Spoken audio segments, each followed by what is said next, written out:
previous games, on Chaos Theory and others, there was the game were either developed in Shanghai, in France for the multiplayer, or in Montreal.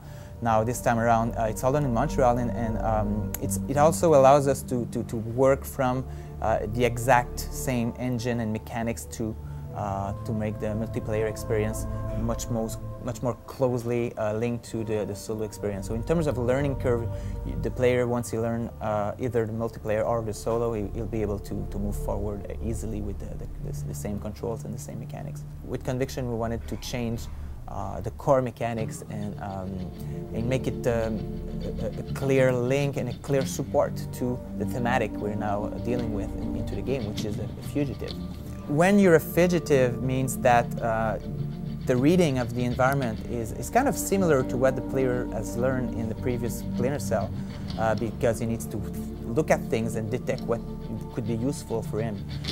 So this relation with between the player and the environment is kind of similar to what we've done in the past, except that now, as a fugitive, you need to act much quicker. There people are chasing for you. You need to react now and to use the environment more quickly. So somehow, previously, player needed to be a bit patient. He needed to stay in the dark and watch and make his own strategy. Now he needs to find new ways to hide as a fugitive in a daylight situation, and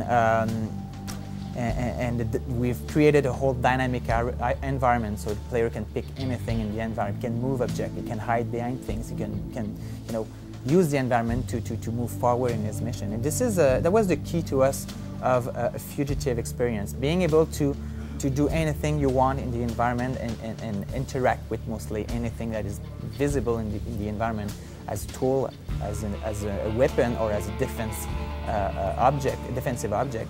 That was very important to us, because then when comes the time to translate this tactical experience into quick actions, it's pure improvisation. In the previous Splinter Cell, because you were looking for lights and shadows, as safe zones for you to hide, you could interact with lights, but those safe zones were remaining kind of static, so you could predict where you could move and make your own tactics about navigation in the environment.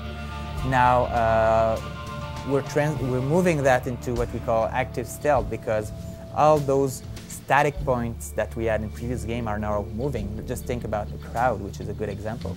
If you can just following a little group of people and feel that you can blend into it and to avoid guards that are looking for you, it's one way to be in a safe zone that is moving, that is active.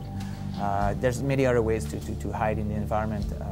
So we strongly feel that in terms of realism, this game is a progression, because it refers to environments that are to everyday environments, so public areas, civilian context. So and it's because these are more familiar with most of the gamer. I think people will learn to develop skills to read the environment more easily, and that will make a difference as well at the end.